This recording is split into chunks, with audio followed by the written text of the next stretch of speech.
احد کا میدان سجے، کافر اور ہم ایک دوسرے کے مد مقابل آئیں، میرے مقابلے میں جو کافر آئے وہ بھی لڑنے والا ہوں، میں بھی لڑنے والا ہوں، میں تیری راہ میں تیرے کلمے کی سر بلندی کے لیے اس قدر لڑوں، تیرے کلمے کی بلندی کے لیے لڑتے ہوئے غالب آ جاؤں اور کافر کو مغلوب کر دوں، میں اس کو قتل کر دوں، اللہ مجھے غازی بنا دے۔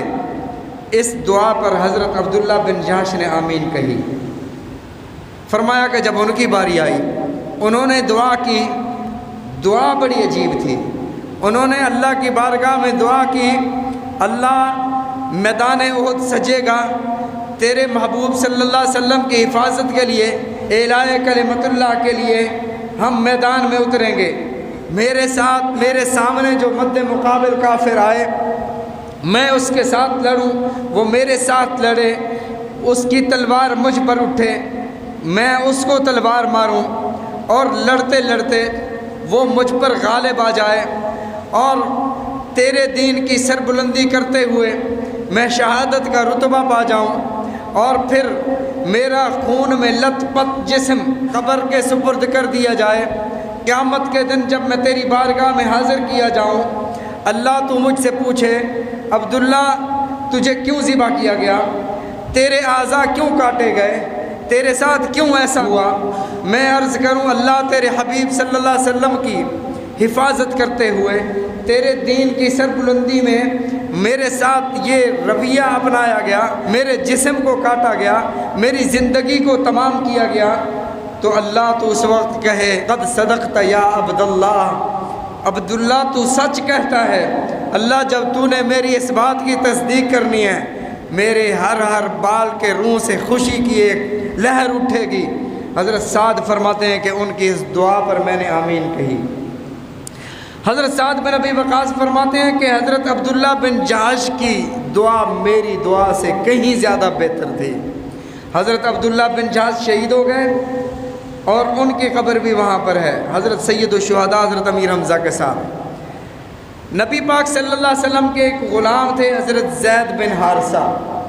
حضرت زید بن حارثہ کی کہانی اور ان کا واقعہ یہ ہے کہ حضرت زید بن حارثہ ایک قبیلے سے والدہ ننہال لے کر جا رہی تھی، راستے میں ڈاکوؤں نے لوٹ مار کی اور اس بچے کو اغوا کر کے لے گئے، چھوٹی سی عمر تھی، اور عکاظ کا ایک میلہ اور بازار لگتا تھا مکہ مکرمہ میں، وہاں جا کر انہوں نے حضرت زید بن حارثہ کو بیچ دیا۔ اور لینے والے کون تھے؟ حضرت خدیجہ رضی اللہ تعالی عنہا کے ایک بھتیجے حضرت حکیم بن حزام 400 درہم میں اس بچے کو خرید لیا۔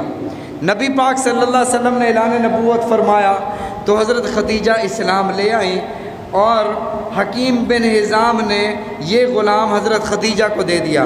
حضرت خدیجہ کا نکاح نبی پاک صلی اللہ علیہ وسلم سے ہوا، آپ پر ایمان لائیں تو حضرت زید بن حارثہ، وہ ہم سنتے ہیں نا کہ غلاموں میں سب سے پہلے ایمان لانے والے حضرت زید بن حارثہ، یہ غلام تھے زید بن حارثہ، غلاموں میں نبی پاک صلی اللہ علیہ وسلم پر سب سے پہلے ایمان لانے والے یہ تھے۔ رسول اللہ صلی اللہ علیہ وسلم پر ایمان لا چکے لیکن غلام ہی رہے۔ قبیلہ بنو کلب کے کچھ لوگ عمرہ کرنے آئے، انہوں نے دیکھا کہ یار یہ زید بن حارثہ یہ تو فلاں قبیلے کے فلاں شخص کا بیٹا ہے، تو انہوں نے جا کر آپ کے والدین کو بتایا کہ آپ کا بیٹا مکہ میں فلاں گھر میں فلاں قریشی اور ہاشمی کے گھر میں غلام ہے، غلامی کی زندگی بسر کر رہا ہے۔ تو انہوں نے سوچا کہ ٹھیک ہے ہم جاتے ہیں۔ والد اور چچا لینے کے لیے آئے، زید سے ملاقات ہو گئی، نبی پاک صلی اللہ علیہ وسلم سے ملے تو رسول رحمت صلی اللہ علیہ وسلم نے ارشاد فرمایا کہ میری طرف سے زید آزاد ہے، اگر وہ خود جانا چاہے تو آپ اسے لے جا سکتے ہو۔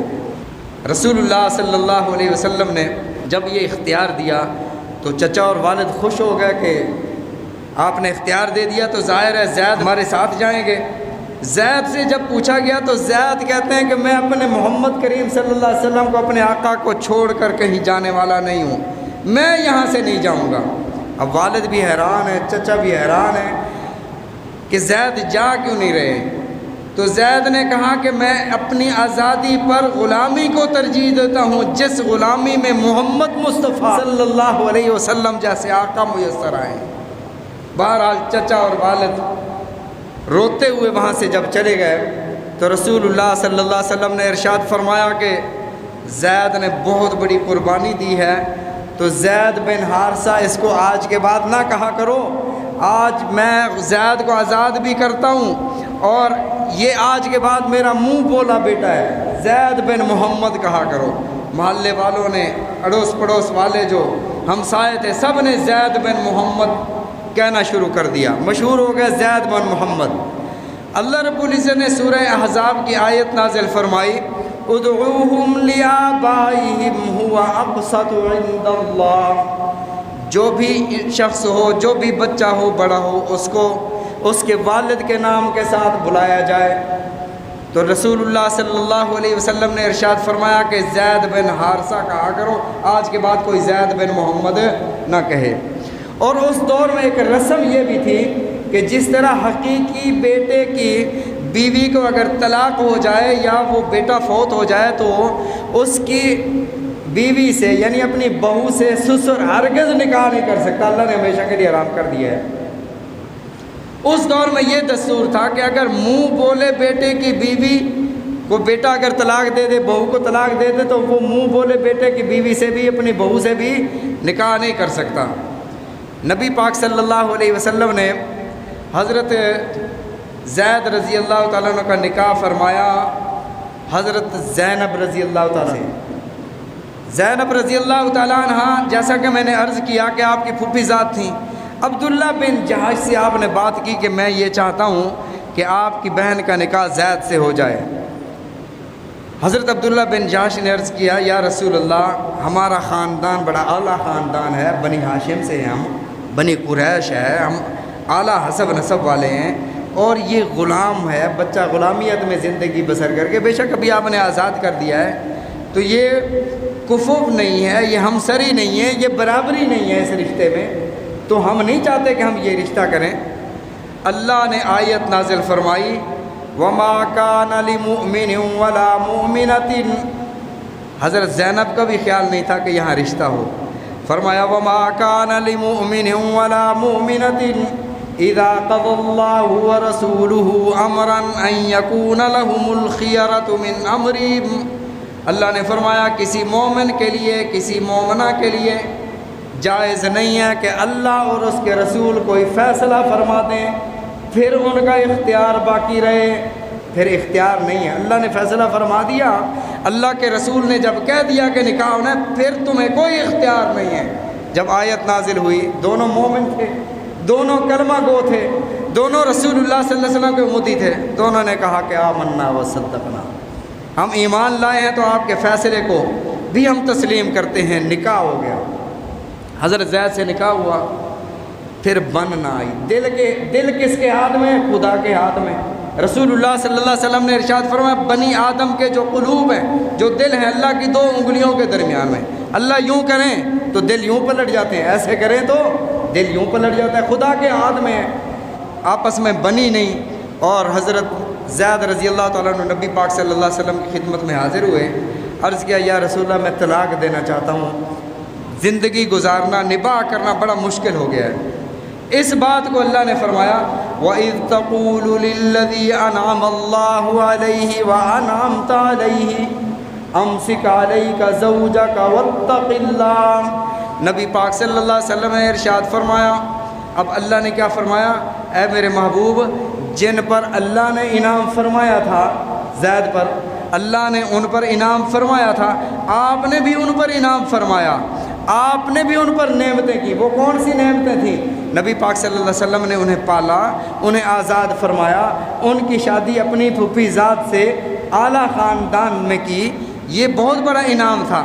انعمت علیہ، لیکن نبی پاک صلی اللہ علیہ وسلم ساتھ منع فرما رہے تھے، امسک علیک زوجک، رک جاؤ، ابھی اپنی زوجہ کو طلاق نہ دو، رک جاؤ، واتق اللہ، اللہ سے ڈرتے رہو۔ لیکن ساتھ نبی پاک صلی اللہ علیہ وسلم کے دل میں بھی تھا کہ اگر خدا نخواستہ زید نے طلاق دے دی تو چونکہ نکاح میں نے کروایا ہے، پھر اس سے میں خود نکاح کر لوں گا، لیکن آپ کے دل میں ایک یہ خوف تھا کہ یار لوگ کیا کہیں گے، لوگ کہیں گے کہ اپنی بہو سے نکاح کر لیا ہے، اور اس کو تو وہ ناجائز سمجھتے، سارے معاشرے میں یہ بات معیوب سمجھی جاتی تھی کہ کوئی اپنی بے شک منہ بولا بیٹا اس کی بیوی سے نکاح کرے، جب وہ طلاق دے دے. تو نبی پاک صلی اللہ علیہ وسلم کے دل میں یہ تھا. اللہ نے فرمایا واللہ احق ان تخشا، اے میرے محبوب صلی اللہ علیہ وسلم ان کی باتوں کا دل میں نہ لائیں کہ لوگ کیا کہیں گے. اللہ اس بات کا زیادہ حقدار ہے کہ اللہ سے ڈرا جائے. بہرحال حضرت زید نے طلاق دے دی. جب طلاق ہو گئی فلما قضا منها زید منها وطرا زوجناکها، اللہ نے فرمایا کہ زید نے جب طلاق دے دی اور ان سے وہ فارغ ہو گئیں تو فرمایا زوجناکها، ہم نے زینب کا نکاح عرش پر محمد صلی اللہ علیہ وسلم کے ساتھ کر دیا. حضرت عائشہ صدیقہ رضی اللہ تعالی عنہ اور باقی ازواج جب ایک ساتھ بیٹھتی تھی نا تو ہر بندہ اپنا فخر کرتا تھا. جیسے حضرت جویریہ رضی اللہ تعالی، جب کوئی بات ہوتی تو آپ فرمایا کرتی تھیں میرا تعلق 2 انبیاء سے ہے، یعنی حضرت ہارون اور حضرت موسیٰ علیہ السلام بھی میرے چچا اور میرے جد امجد ہیں، اور میں نبی پاک صلی اللہ علیہ وسلم کی بیوی بھی ہوں.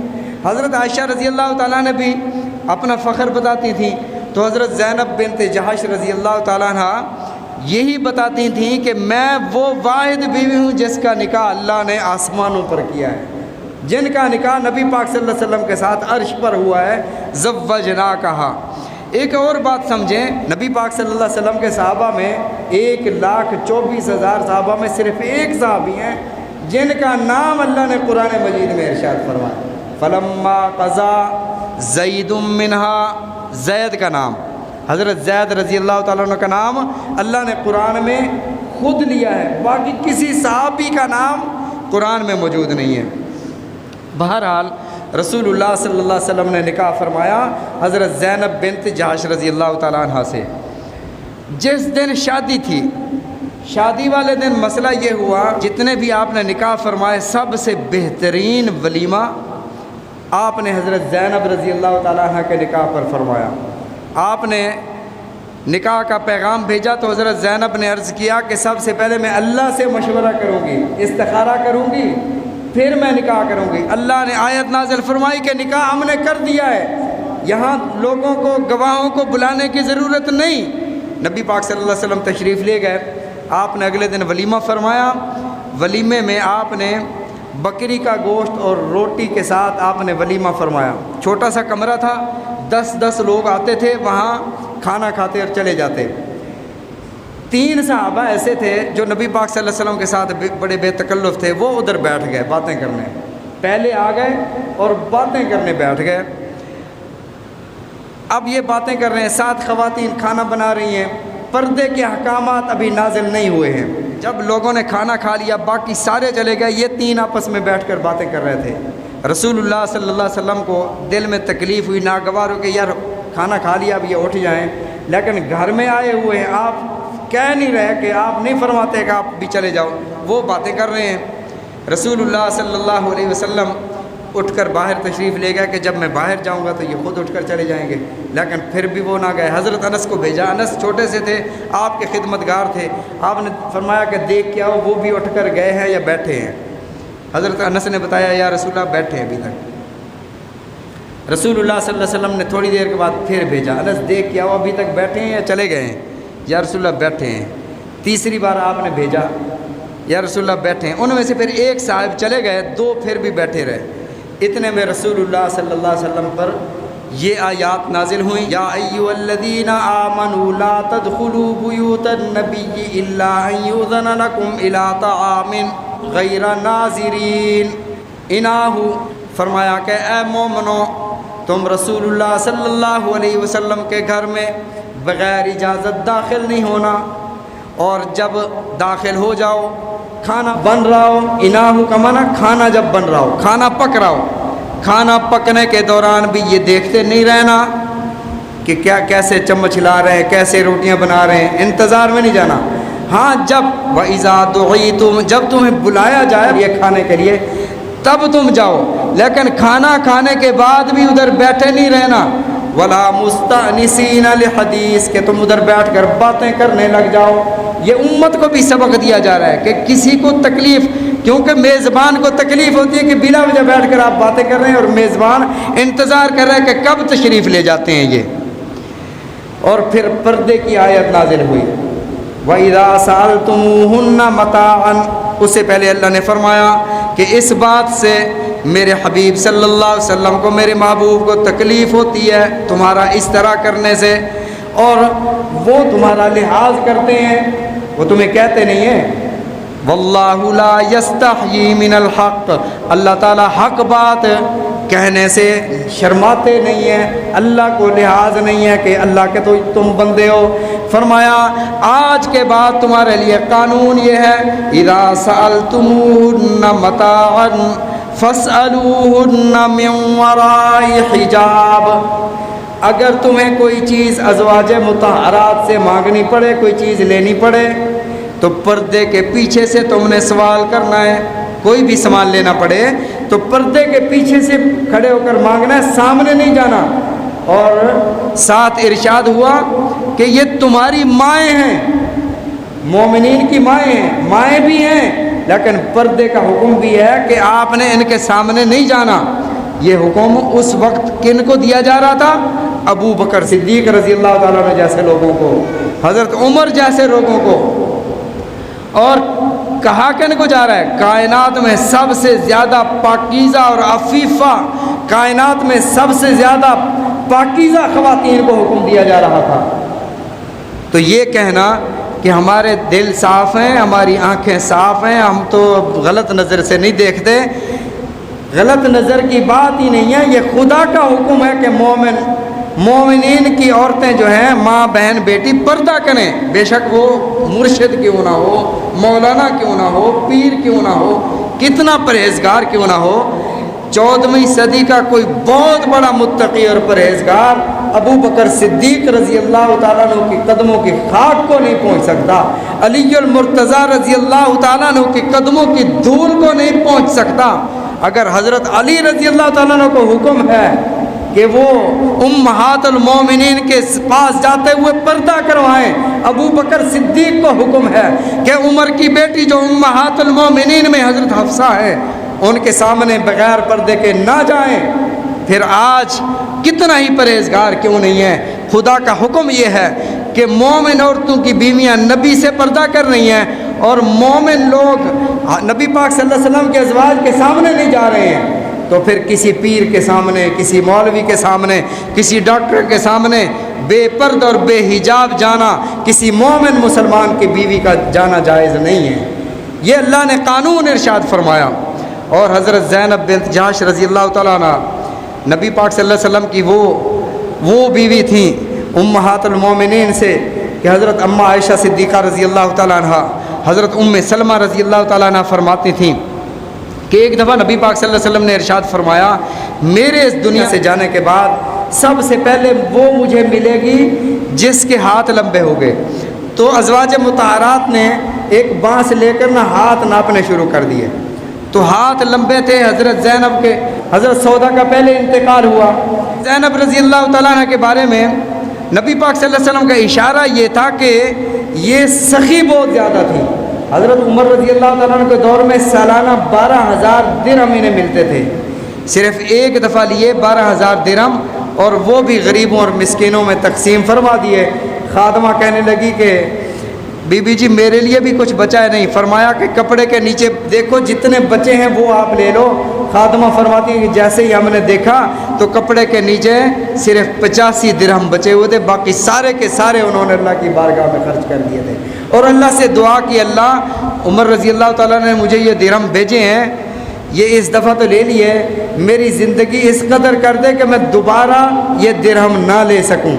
تو اگلے سال کی نوبت ہی نہیں ہے. حضرت زینب رضی اللہ تعالیٰ عنہ 53 برس کی عمر میں حضرت عمر رضی اللہ تعالیٰ عنہ کے دور میں ان کا انتقال ہوا. یہ حضرت زینب بنت جہش رضی اللہ, ان کی ایک بہن تھی حضرت حمنہ بنت جہش, نبی پاک صلی اللہ علیہ وسلم کی یہ سالی تھیں. ہم تلاش میں رہتے ہیں کہ اپنی بچیوں کے, اپنی بیٹیوں کے جو ہے نا نئے نام رکھیں, اور پھر جو بھی ذہن میں نام آتا ہے وہ نام رکھ لیتے ہیں. مثلا دیکھنا جی, ہم قرآن سے دیکھ رہے ہیں, اپنی بچی کا نام رکھ دیا حاویہ. حاویہ ایک جہنم کے طبقے کا نام ہے. بچی کا نام رکھ دیا تحریم. تحریم کیوں رکھا بھی؟ یہ سورت کا نام ہے. تحریم نام رکھنا ٹھیک نہیں ہے. تحریم کا مطلب ہے حرام کرنا. یا ایھا النبی لم تحرم ما احل اللہ لک, حرام کرنا. تحریم نام رکھنا ٹھیک نہیں ہے. خرطوم نام رکھ دیا. خرطوم کا منع ہاتھی کی سونڈ. بچیوں کے نام بے شک قرآن سے دیکھ رہے ہیں لیکن ترجمہ تو دیکھ لو. سب سے بہتر یہ ہے کہ ازواج مطہرات نبی پاک صلی اللہ علیہ وسلم کے جو ازواج ہیں ان کے نام رکھے جائیں، یا آپ کی جو بیٹی ہے، بیٹیاں ہیں 4 آپ کی بیٹیاں تھیں، ان کے نام رکھے جائیں. صحابیات کے نام رکھے جائیں. کہ ہم سوچتے ہیں کہ سب سے انوکھا نام ہو، جو سب سے نیا نام ہو. ہم نے اپنی بچی کا نیا نام رکھا ہے، نئے نام کے چکر میں غلط نام رکھ دیتے. اللہ تعالی ہم سب کو رسول اللہ صلی اللہ علیہ وسلم کے فرامین سمجھنے کی، عمل کرنے کی توفیق عطا فرمائے. ہماری ماؤں، بہنوں، بیٹیوں کو حضرت زینب بنت جحش رضی اللہ تعالی عنہ کے نقش قدم پر چلنے کی توفیق عطا فرمائے. وآخر دعوانا الحمدللہ.